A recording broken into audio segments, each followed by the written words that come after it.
Sampurasun para wargi kaum dangu anu dipika asih ku Gusti. Rohang rohani dinten ieu judulna Si Kapir.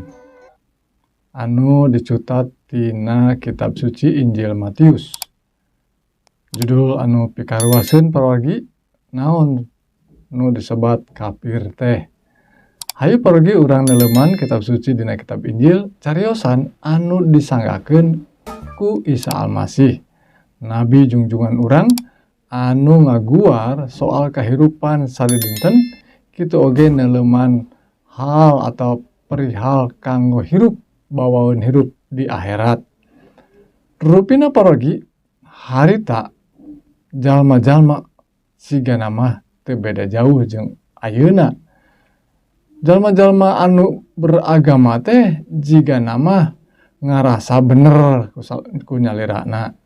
Ngarasa bangga yen agamana agama nu paling bener. Dugikeun ka jalma-jalma nu sanes anu beda kayakinanana dianggapna teh eta mah teu layak, kapir. Taparogi hayu urang tinggal dina ucapan-ucapan atawa ceramah-ceramahna ti Isa Almasih waktos anjeunna aya di dunia ieu. Eta waktu sareng para muridna. Kieu disanggepkeun dina Injil Matius pasal anu ka-5. Nyata pasal nu eusina disebat khutbah di bukit teh. Ayat 21 kieu disaurkeunana para wargi. Maraneh geus ngadenge yen jalma-jalma baheula meunang timbalan kieu. Ulah maehan, anu maehan kudu dihukum. Tah ayeuna ceuk kami ayat 22 anu ngambek ka batur kudu dihukum, nyarekana nyebut si kapir sia kudu dibawa eta teh ka majelis agama. Eta aya nu nyarekan oge nyebut si burung, si belegug, eta manjing siksa seuneu naraka. Tuh paragi rupina dawuhan Gusti anu disanggakeun ku Isa Almasih nyebatkeun yen namun urang nyebutkeun kapir ka batur, mun urang nyebutkeun si belegug, si burung maneh, eta teh manjing siksa seuneu di neraka. Tah parogi hayu atuh salaku umat Gusti mah urang silih pikanyaah sareng pada batur urang.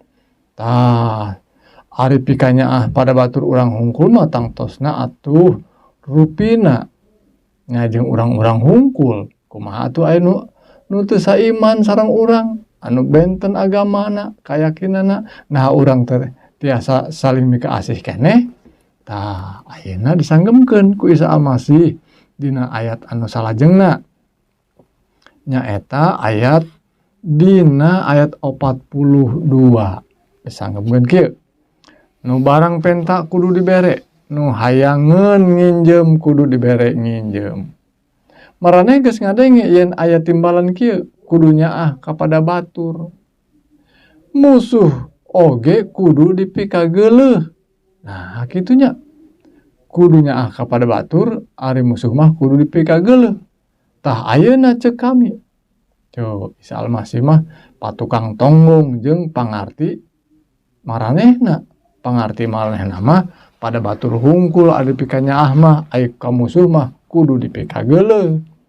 Ayeuna ceuk kami, ceuk Isa Almasih, ka musuh ge kudu nyaah. Kudu nyaah ka musuh oge.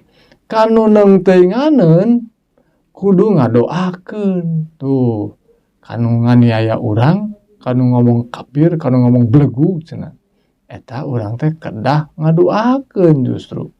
Anu ngamusuhan urang kedah didoakeun ku urang.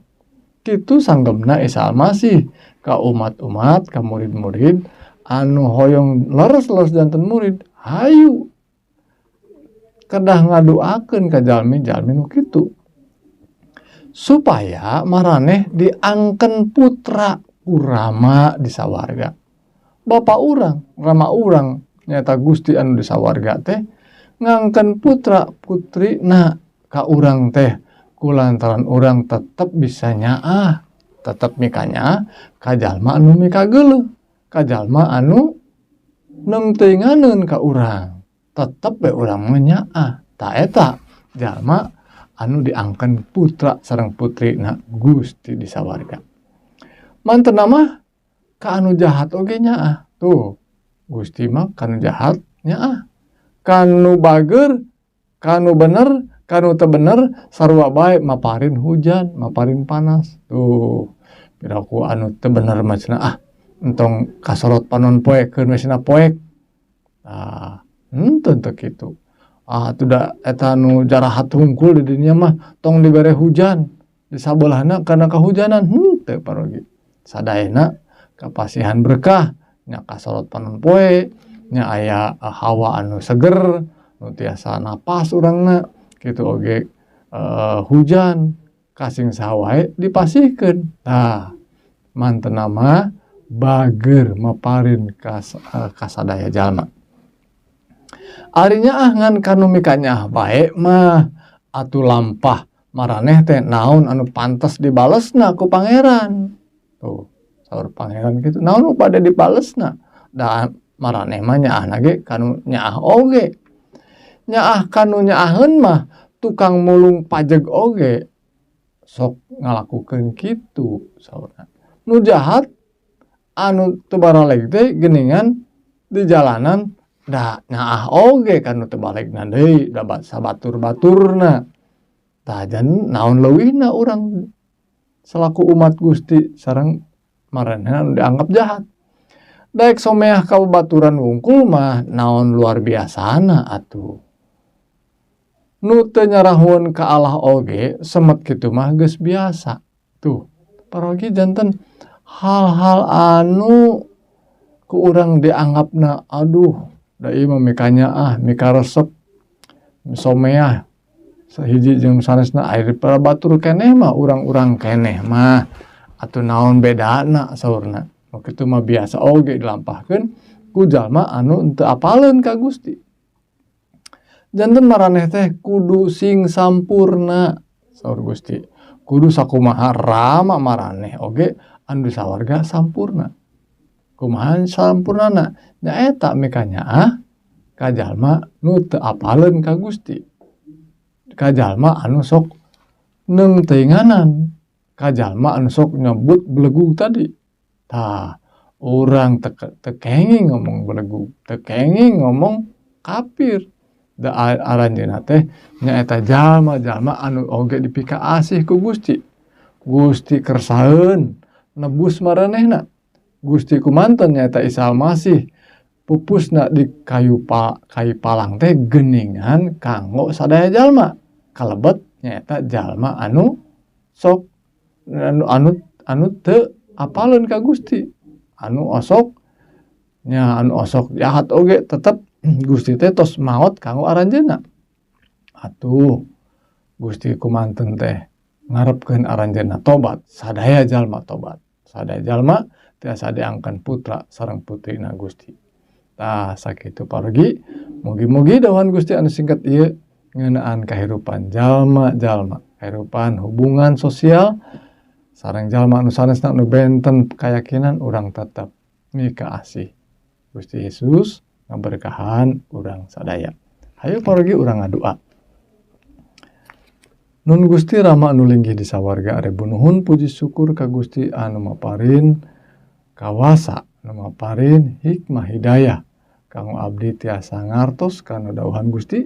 Nyata dawuhan Gusti anu dipaparin ku Roh Suci supados abdi tiasa ngajalankeun dina kahirupan abdi sadinten. Mugi Gusti ngaberkahan sadaya jalma, sadaya saderek abdi anu ngadangukeun siaran ieu. Mugi abdi sadaya diberkahan ku berkah rohani, berkah jasmani anu ngaleuyah. Ieu pidoa disanggakeun dina asmana Isa Almasih nyata juru salamet dunya. Amin.